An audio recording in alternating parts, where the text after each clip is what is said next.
Hello and welcome to St. Lucia Magazine, your weekly news program bringing you the latest updates on key developments in healthcare, education, infrastructure, the environment, and the economy. I am your host, Kishma Seri. In this week's edition, St. Lucia's legislators will meet in Parliament to debate a policy proposal to remove VAT on 70 essential food items. And St. Lucian politician and lawyer Dr. Velen John has passed away.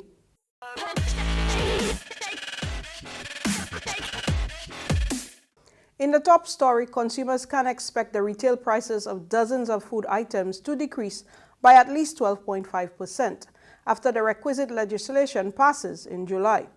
This cost-cutting measure, in addition to the removal of a 6% service charge on numerous price-controlled food items, which took effect on June 1st, is an effort to mitigate the impact of escalating food prices on everyday consumers. I share the concern of the public about the rise in food prices, particularly in our supermarkets. As a price-reducing measure, the government will remove the import duties, if any, and service charge on all price-controlled food items effective on the 1st of June. So what that means is there will definitely be a reduction in the price available to consumers. Obviously, if you're waiving a tax like a service charge, prices at the border will be less, it will be decreased. And of course, you'd expect to see that reflected on the supermarket shelves. In consultation with the private sector, the government has decided to remove VAT on a number of food items and to change the status of exempt food items to zero rating. We think that if it is implemented and carried out as we are understanding it, there is potential benefit to the business community in that currently the treatment of VAT exempt is not as favorable as treatment of VAT zero rated items. But as we identified, the manner in which it plays out is left to be seen, and we hope that the technical discussions with the Ministry of Commerce and the Ministry of Finance will bring that out. Mr. Speaker, please note that we in St. Lucia cannot control the cost of imported goods. What the government has done for the people of St. Lucia, specifically the consumers of St. Lucia, because consumers are everybody, it doesn't matter class, creed, sexual orientation, everybody is a consumer. We found that to be what you call people-centric, very caring about consumers and their needs. So we want our consumers to show some form of responsibility and to engage, because we will be engaging them through education, to let them know that they have a government that cares about them and a government that understands consumer needs.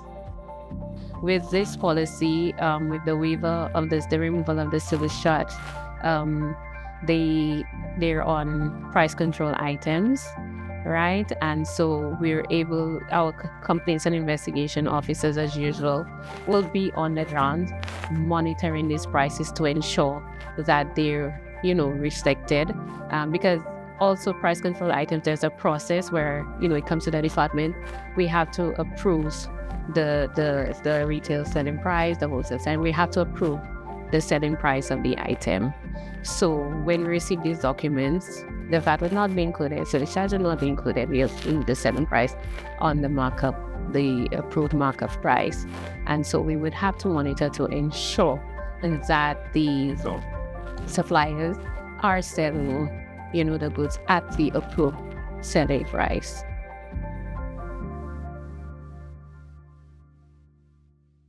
On June 10th, at his weekly press briefing, the Prime Minister, Honorable Philip J. Pierre, further elucidated how these price reductions will be applied. Petula Olabert tells us more. Prime Minister, the Honourable Philip J. Pierre, has endeavoured to explain in detail how the removal of the 12.5% import levy of value-added tax will result in reductions in the cost of selected food items. The government of St. Lucia hopes that the year-long reprieve will cushion the effect of global inflation on local customers. St. Lucia imports $568 million worth of food. We are price takers. We do not control the cost of food that comes in St. Lucia. What we can do is we have jurisdiction on the price. How does that work? There are 3 charges on food that is imported into the country: import duty, VAT, and service charge. The government of St. Lucia intends to exercise its jurisdiction over these food import charges by removing value-added taxes on up to 70 everyday food items, with 45 standard-rated food items expected to show an automatic 12.5% reduction in prices following the application of new legislation that is expected to be passed in July. Previously, on June 1st, a 6% service charge was removed on 24 price-controlled food items. Out of the 70 items, 25 of these items are VAT exempt, and 45 of these items are standard rated. That means 45 of these food items, 12.5% VAT is paid on them. 24 of these 70 items are price controlled. So basically, what's happening now is that we are removing the VAT on all items, on all of these 70 items. What this means is that automatically the goods that are 0 rated, the price should go down by 12.5%.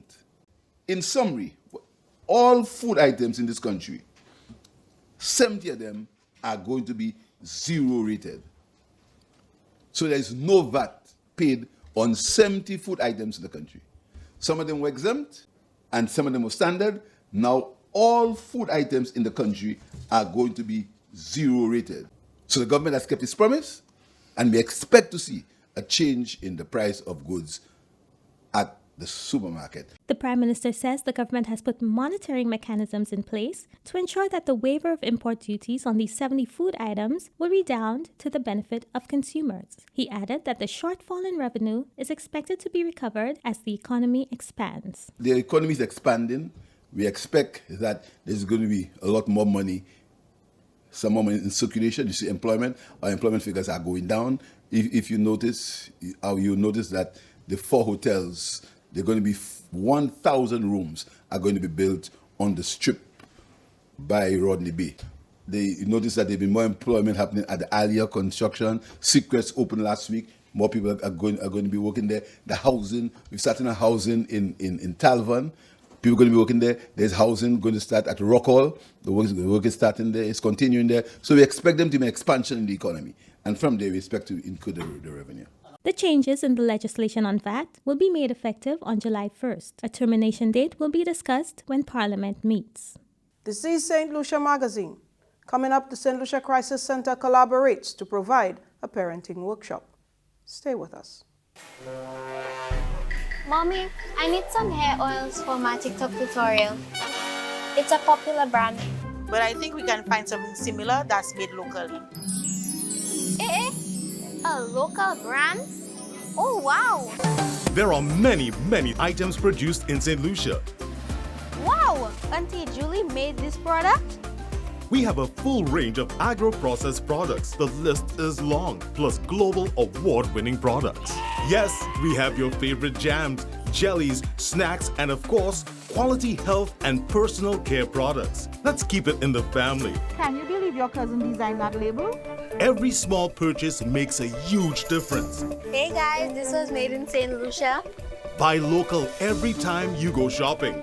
Shop smart, shop local, love St. Lucia.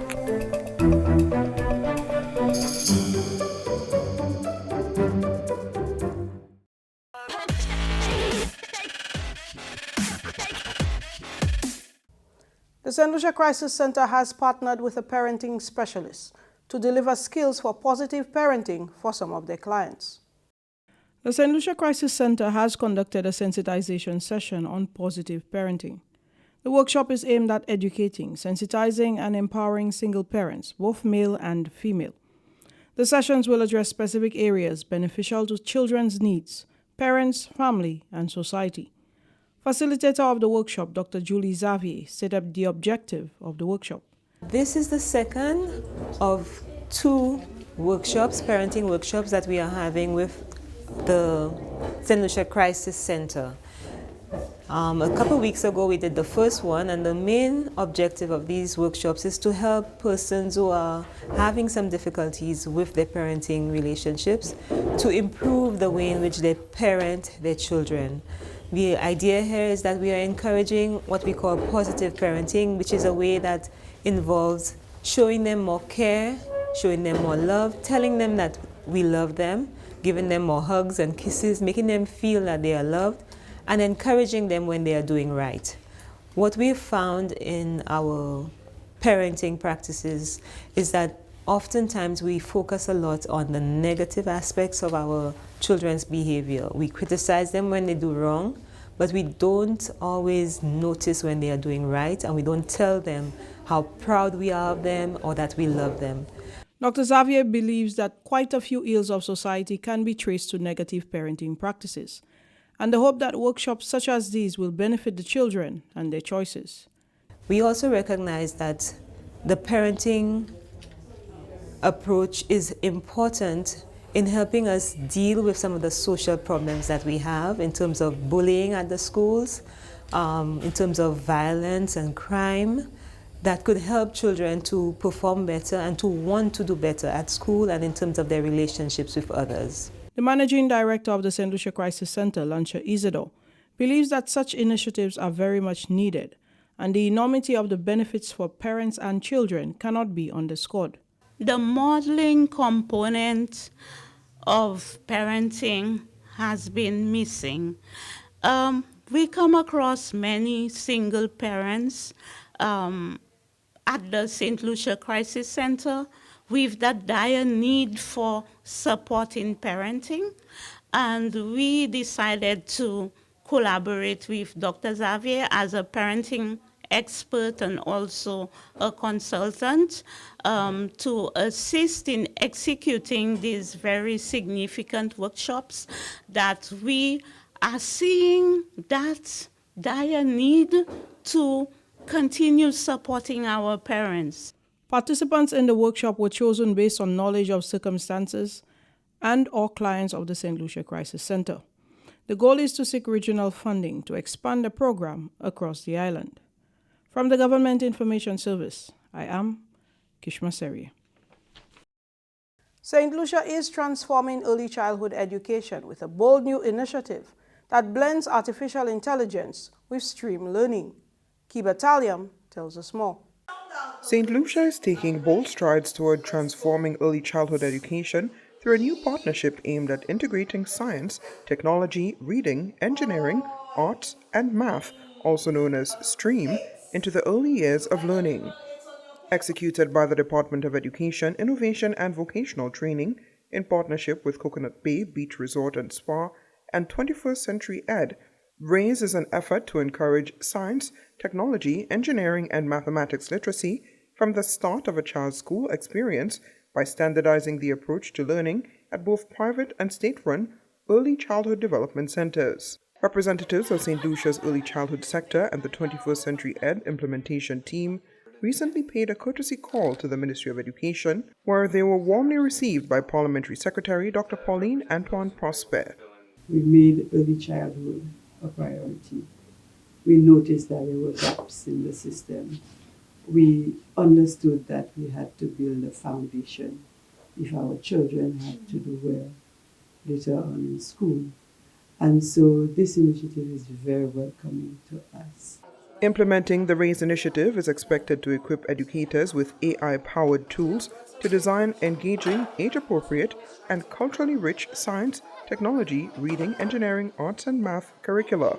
To ensure successful implementation, St. Lucia will launch a 2-year strategy, beginning with early childhood education and expanding to the primary and secondary levels. As part of the program, educators will complete 8 professional development workshops over a 2-year period, earning certification as emerging stream leaders and ensuring high-quality implementation in both public and private settings. RAISE targets children from birth to age 5 with a focus on developmental milestones like vocabulary, empathy, problem-solving, and early numeracy.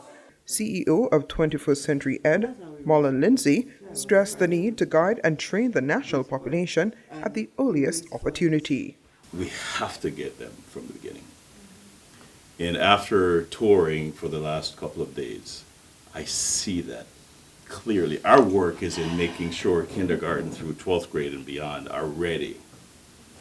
But if we don't get them early, if we don't shape how they're seeing and thinking and accessing this world, we will miss an opportunity to raise a generation of children who can navigate the complexities of a world that us in this room are trying to figure out. The involvement of the private sector in the RAISE initiative reflects the belief that education transformation requires the support of all sectors. Through regular stream showcases, family engagement, and ongoing assessment, the RAISE initiative aims to boost school readiness, setting the foundation for future success. From the Communications Unit of the Department of Education, Innovation and Vocational Training, I am Kiba Talyam. 150 primary school students took to the court for a day of basketball drills, games, and team activities as part of the Bringing Buckets Home program, an initiative focused on boosting youth participation in sport by creating a fun, inclusive environment for kids to learn and to play. The Ministry of Youth Development and Sports has partnered with the Bringing Buckets Home initiative. This is a youth-focused basketball outreach program led by the Net Blazers Basketball Club in Bexar Castries. Petal Brown, the project coordinator of the initiative, spoke on what conceptualized Bringing Buckets Home. I was a part of an in-person workshop in Puerto Rico where we were taught how to use basketball for positive social change, and I created the program initially to be a part of the Bexar community specifically, and I decided the name to be Bringing Buckets Home because basketball is not a popular sport, especially on island, but mainly in my community, so I wanted to bring basketball to them. Bexar in particular had an issue with a rise in youth-on-youth crime, and I wanted to combat that, and seeing that the students, they're getting into it younger and younger, I thought the best way was to target the grassroots level, which is the primary schools, and bring them into this so that they would have a positive outlet.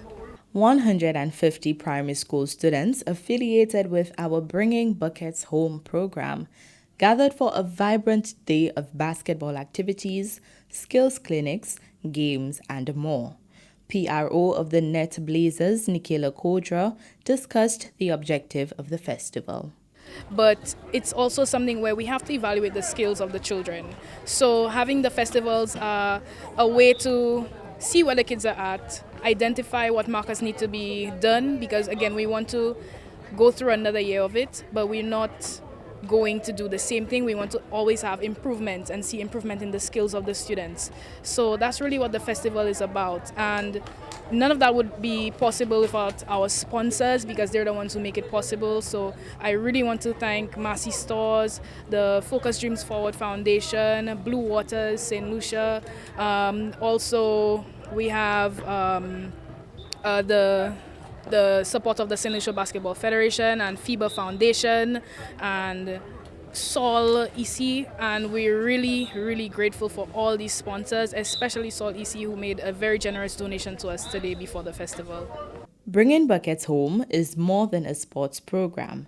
It's a community transformation model using basketball to build safety, opportunity, and pride. It's a compelling story of leadership, local empowerment, and inclusive growth.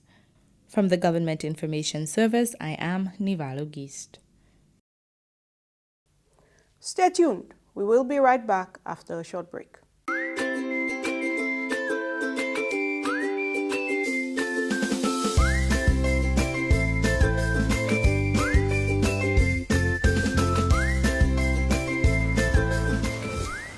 Trans fats are unhealthy fats found in some foods.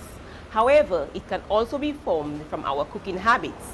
Did you know that reusing oil when frying can create trans fats? Or that using healthy oils for frying foods at high temperatures can also generate trans fats? Yes, it can. Avoid such practices to protect your health. This message is brought to you by the Nutrition Unit of the Ministry of Health, Wellness and Elderly Affairs.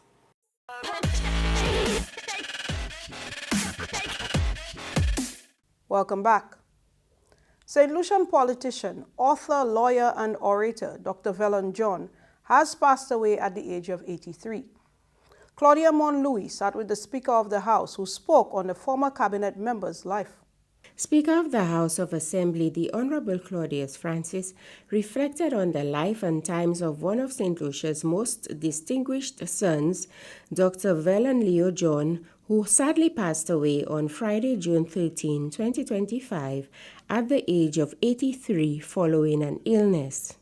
The Honorable Speaker, a longtime friend and colleague of Dr. John, shared heartfelt memories that offered a rare glimpse into the early political and legal life of this multifaceted St. Lucian icon. Mr. Francis recalled Dr. John's initial foray into St. Lucian politics. First of all, let me express condolences to the family of the late Dr. Velon John. I've known Velon a very, very long time. Velon was a resident of the CDC buildings, as was I, and we interacted quite a bit. And I can recall when I left St. Lucia in 1982 to study in Trinidad initially and work thereafter, one of the first times I returned to St. Lucia was when Velon wanted to run the Castries Central seat for the Labour Party, and he had asked me to come down and do some work with him, and I did that. So we worked together. He was not successful, but that was his entry into politics, and he remained faithful to the politics and the Labour Party from that day onward. According to the Speaker, Dr. Velon John possessed a poet's tongue, even as a magistrate dealing with criminal matters, and his personality was as distinctive as his eloquence, refined, humorous, and often disarming. The next chapter of Velon's career was being a lawyer. And he had been a magistrate before. And of course, there were quite a few memorable episodes during his sentencing of guilty persons. I can remember on one occasion, Velon sentenced a young man to several months in prison. And the mother of the gentleman went up to Velon John, hugged him, kissed him, and thanked him for not sending her son to prison, when in fact Velon had incarcerated the young man, but it was the language that Velon used. He never used jail, he never used incarcerate. Dr. Velon John was clearly a unique presence in and out of the courtroom. Speaker Francis noted that there were many more compelling memories to share, stories that revealed the depth, humor, brilliance, passion that Dr. Velon John brought to every role he played: lawyer, politician, writer, orator, poet, intellect, and loyal friend. The Soufriere Regional Development Foundation, through its Community Liaison Department, recently hosted a sensitization drive to revitalize the flower festival groups in Soufriere. In a strategic partnership with the Cultural Development Foundation and the Laros Group from sister community Choiseul, the SRDF and Soufriere are poised to revive the flower festivals in Soufriere. The Soufrière Regional Development Foundation, through its Community Liaison Office, was thrilled to hold the second in its series of showcases to help revitalize interest in the flower festivals, La Rose, La Marguerite. The showcase right here at the Old Trafford complex proved that the culture is alive and well. The Senior Community Outreach Development Officer from the Cultural Development Foundation, Tyrone Harris, lauded the initiative by the SRDF. We applaud the Soufrière Regional Development Foundation for having the foresight to understand that our culture must thrive. We must seek to conserve our culture. And so when they approached the Cultural Development Foundation with this initiative, we thought, hey, this is outreach at its best. The foundation is seeking to invigorate or reinvigorate the flower festivals within Soufrière. We know that it existed in Soufrière before, and so they have recognized that they need to bring it back. And so we've been here for 2 consecutive Saturdays looking to do some outreach work, engage the community, and what a beautiful site, what a beautiful setting to ensure that happened. There is tremendous success in terms of the number of persons that they've registered, and we're looking forward to seeing a group come out of this exercise. The foundation has pledged to do some more in-depth outreach outside of this activity, and we're happy. And so we're looking forward to the grand launch of the Soufrière La Rose group or La Marguerite group. Let's hear from SRDF's Community Liaison Officer, Glendia Charles. Today's initiative, it was just fun. It was exciting, and it brought a level of reviving the flower festivals here in Soufrière. We are excited about this initiative, and we're hoping that many persons could actually register. There is still room, there is still time to register, because the events are taking place in August and in October. The registration is opened up to all schools, the wider community. We're just hoping to revive this element of the flower festival culture. If you're La Rose or La Marguerite, we welcome you in. And today was just fantastic in a showcase of the king and queens and the friendly rivalry going on. Mama La Rose pour Groupe Choiset, Mrs. Edwards, she was thrilled to be part of the revitalization effort in sister community, Soufrière. When the Soufrière Foundation called me about 3 months ago, I felt it was a bright idea. I commend the Soufrière Foundation for doing this activity to help revitalize the culture. I understand that sometimes, things die out and they don't come back because we have not put the effort into it. But Soufrière Foundation found it necessary to put effort, to ask for help, to ask for the necessary information so that they can bring back the culture in Soufrière.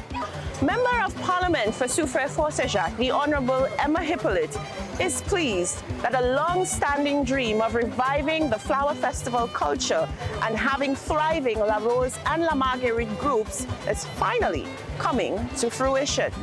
We've been talking about it a little while. You may recall we had Father Setut here, who was very strong and was calling us to bring the culture alive. And I remember speaking to SAT, members of SAT, at the time EMAB, deceased EMAB, to say, let us bring it together. So now I am pleased that the foundation has taken on this task. I'm pleased I was here this morning to participate a bit in what is happening. I believe that we need to strategize in terms of how we bring the school children in a big way, but I'm excited. I'm glad because the culture, La Rose and Marguerite, La Rose in particular, was extremely strong in Soufrière. From the Soufrière Regional Development Foundation, I'm lovely St. Amy Joseph, reminding you there's still time to sign up for La Rose or La Marguerite Flower Festival Group's Soufrière chapter. And that brings us to the end of this edition of St. Lucia Magazine.